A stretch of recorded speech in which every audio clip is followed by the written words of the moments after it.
بھی تو فقہ اکیڈمی کی بھی جو عنوانات کا فقہ اکیڈمی کا جو انتخاب ہے تو ہم کہہ سکتے ہیں کہ فقہ المجمع الفقہی الاسلامی فی انتقائہ للعناوین لمجالسہ العلمیہ والفکریہ، کہ اس وقت بھی دیکھا میں نے کہ الاقتصاد الاسلامی پر 2 روزہ ورکشاپ تھا، اس میں ڈاکٹر محی الدین قراداغی نے اس میں مسلسل لیکچر دیے، طلبہ کو پڑھایا، اصطلاحات سے واقف کرایا، مسائل کو خوب ڈسکس کیا، پڑھایا، گویا کہ وہ ایک کورس تھا جو ہوا، اور اس کے لیے طلبہ کو مختلف مدارس میں پہلے سے ان کو تیار کیا گیا، ان کے امتحانات کرائے گئے، ان کو منتخب کیا گیا، اور وہ منتخب مجمع وہاں موجود تھا۔ تو کسی بھی ورکشاپ کے اندر منتخب مجمع ہونا چاہیے جو باقاعدہ اس موضوع پر کرے۔ یہاں پر بھی جو اس وقت کے جو حالات ہیں، جو موضوع کا انتخاب کیا گیا کہ ہندوستانی نظام میں اور جمہوری نظام کے تحت مسلمان کس طرح رہیں اور غیر مسلموں کے ساتھ، برادران وطن کے ساتھ تعلقات کی کیا حدود ہیں، اور مختلف ہندوستانی مذاہب کے درمیان مشترکہ اقدار، خاص طور سے اجتماعی امن کے قیام میں مدارس کا کردار، یہ موضوعات بالکل سلگتے ہوئے موضوعات تھے، اور ان کا انتخاب بر وقت تھا، اور حالات اور موقع مناسبت کی ضرورت سے بہترین انتخاب تھا۔ ان کا اگر حق ادا کیا جائے تو اتنی زبردست تربیت ہونی ہے کہ جو آج مدارس پر الزام ہے کہ وہ دہشت گردی کا اڈا ہے، اور ہم اگرچہ ہمارے طلبہ اور ہمارے مسلمان مدارس کی اس اہمیت کو اب کم سمجھنے لگے ہیں، اور مدارس کی طرف رجحان کم ہوتا جا رہا ہے، علماء کی عزت و تعظیم میں کچھ کمی نظر آتی ہے، لیکن جو ہمارے دشمن ہیں، وہ شرپسند عناصر ہیں جو ہم سے دشمنی رکھتے ہیں، وہ جانتے ہیں کہ مدارس کیا چیز۔ تو اس وقت مدارس کا جو کردار امن و امان کے اندر ہے، اور جو ان پر الزام ہے کہ وہاں تشدد کی تعلیم دی جاتی ہے اور دہشت گردی سکھائی جاتی ہے، اور انہیں ختم کیا جائے، انہیں اکھاڑ دیا جائے اس ملک سے، اس وقت بہت ضرورت ہے بیداری۔ اور الحمدللہ میں نے یہاں پر جو موضوعات سنے، ہمارے علماء کرام کی جو باتیں سنی، ان کی گفتگو سنی، اس سے بہت فائدہ ہوا۔ میں بہت شکر گزار ہوں پھر سے ایک بار فقہ اکیڈمی کا اور دارالعلوم علامہ عبدالحی حسنی کا، کہ ان کے منتظمین کا، کہ اس پروگرام کو منعقد کرایا گیا اور بہت کامیابی کے ساتھ یہ سہ روزہ کیمپ منعقد ہوا اور اپنے اختتام کو پہنچ رہا ہے۔ اس سے انشاءاللہ جو یہاں شرکاء ہیں، اہل علم ہیں، اور اپنے اپنے مختلف اداروں سے وابستہ ہیں اور یہاں تشریف لائے ہیں، ان سب کی طرف سے آپ کا شکر گزار ہوں، اور امید کرتا ہوں انشاءاللہ کہ ہم لوگوں نے، اور جیسا کہ میں نے ذاتی طور پر اس سیمینار سے بھرپور استفادہ کیا ہے۔ جزاکم اللہ خیر، السلام علیکم۔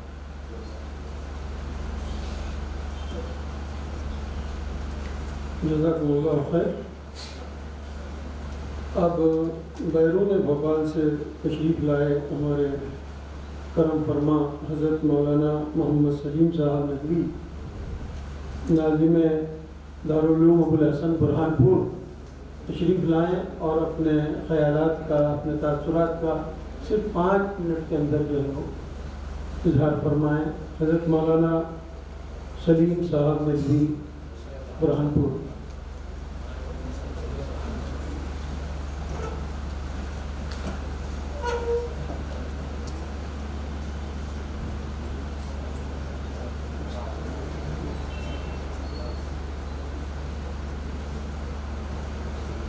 بسم اللہ الرحمن الرحیم، نحمدہ و نصلی علی رسولہ الکریم۔ حضرات، یہ 6 روزہ سمر کیمپ جو کہ گرمیوں کے موسم میں تو نہیں، لیکن بہرحال سمر کیمپ ضرور، اور سمر کیمپ لاک ڈاؤن کی وجہ سے وہ سمر کو میں نہیں ہو پایا، اس لیے ابھی اس کو سمر مان کر منعقد کر لیا گیا، لیکن بہرحال ورک شاپ ضرور۔ اور ورک شاپ کی ڈیفینیشن ابھی مولانا عمر صاحب نے بہت اچھے طریقے سے وضاحت بھی کر دی ہے۔ ورک شاپ اصل حضرت مولانا خالد سیف اللہ رحمانی صاحب کا ایک مزاج ہے جو انہوں نے رشتے میں پایا ہے حضرت قاضی مجاہد الاسلام صاحب سے۔ حضرت مولانا قاضی مجاہد الاسلام صاحب کی خدمت میں رہنے کا موقع نصیب ہوا ہے، اور مختلف اسباب بھی ان کے ساتھ ہوئے ہیں، خاص طور پہ مجلس مشاورت میں دہلی کے اندر احمد علی قاسمی صاحب کے آفس میں اکثر وہاں ہم لوگوں کا قیام رہتا تھا. تو بہرحال وہ ساری چیزیں جو حضرت قاضی مجاہد اسلام صاحب کے اندر خوبیاں تھیں وہ سب آنکھوں دیکھا حال ہے کہ حضرت مولانا خالد سیف اللہ صاحب کے اندر منتقل ہوئی. جیسے حضرت مولانا الیاس صاحب کا پورا کام ان کی فکر جو کو محاصل حضرت مولانا علی میاں کے بقول مولانا یوسف صاحب کو توجہ ڈالی تو ماشاءاللہ ان کے اندر منتقل ہو گئی. تو بہرحال یہ ورکشاپ کے منعقد کرنے کا مطلب یہ ہے کہ فقہ اکیڈمی جو کام کر رہی ہے پورے ہندوستان میں نہیں پوری دنیا کے اندر، اس کا نام روشن ہے. لیکن ہماری نوجوان نسل کو تیار کرنے کے لیے ایک پلیٹ فارم چاہیے تھا اور وہ ہے سمر کیمپ کے عنوان سے. اور اس میں ورکشاپ اس لیے رکھا گیا کہ بغیر ٹریننگ کے کوئی کام پورا نہیں ہوتا ہے. ابھی لاک ڈاؤن کے اندر تمام اسکول بند تھے لیکن اس کے باوجود آف لائن تو نہیں ہو پایا لیکن آن لائن اتنے کیمپ ہوئے، اتنی ٹریننگ ہوئی کہ میں تعداد تو نہیں بتا سکتا لیکن 100 کے قریب تو ضرور پہنچ گئی ہوں. 100 ٹریننگ میں نے خود لی ہے. اور ٹریننگ دینے کا مقصد یہ ہوتا ہے کہ ہماری سوچ میں تبدیلی آئے. تو یہ حضرت مولانا خالد سیف اللہ رحمانی صاحب ایک نئی نسل تیار کرنا چاہتے ہیں. ابھی جیسے آپ نے دیکھا کہ یہ 3 دن کے اندر جو ورکشاپ ہوا اس میں وطن پرستی، مخلوط معاشرہ، جمہوری نظام، برادران وطن سے تعلق، مشترکہ افکار، یہ سب عنوانات ہیں. اور اجتماعی امن کے قیام میں دینی اداروں کا رول، فکری ادارے، انٹرنیشنل علمی ادارے یا مسلم ممالک میں غیر سودی بینکاری، تو یہ سب عنوانات ایسے ہیں جو ہمارے اپنے مدھیہ پردیش کے نوجوان فضلاء کے سامنے رکھے گئے ہیں. حضرت مولانا نے یہ کی منشا یہی، لیکن حضرت مولانا نے کوئی کام کہا ہے اور کیا نہیں، ایسا نہیں ہے. صرف مولانا نے انکساری کے طور پر نہیں بتایا لیکن خدا کی قسم کھا کر کہتا ہوں کہ ملیشیا، انڈونیشیا جہاں بھیجا ہے انہوں نے اپنے شاگردوں کو تو بعد میں بھیجا لیکن اپنے لخت جگر کو پہلے بھیجا. حضرت کے لخت جگر جو ہیں وہ الحمدللہ اس میں بہترین صلاحیت رکھتے ہیں. ڈاکٹر نثار صاحب نے جو بات پیش کی ہے اس سے کئی گنا زیادہ میں نے ان کے لیکچر سنے ہیں. الحمدللہ یہ بینک غیر سودی بینک کے سلسلے میں حضرت مولانا کے صاحبزادے بہت بڑا ملکہ رکھتے ہیں اور اللہ کرے کہ کبھی ہمیں ان کی زیارت نصیب ہو جائے. اور آئندہ کبھی مولانا جنید صاحب، مفتی جنید صاحب رحمانی جو اپنے والد بزرگوار کے کہنا چاہیے کہ دعاؤں کے نتیجے میں اور ہم لوگوں کے مدھیہ پردیش کے اندر جو ان کے والد بزرگوار کا احسان تھا اور ابھی بھی الحمدللہ حضرت مولانا خالد سیف اللہ رحمانی صاحب کو سے مولانا عطیف صاحب بستوی دعوت برکات محمد فیوزہم، ان حضرات کی پوری توجہ مرکوز کراتے ہیں ہمارے مدھیہ پردیش میں جہاں مسلم آبادی کم ہے. اگرچہ کسی زمانے کے اندر بھوپال نے یہ بہت بڑا اہم کردار ادا کیا تھا، یہاں کی بیگمات نے بھی کردار ادا کیا تھا اور جو کام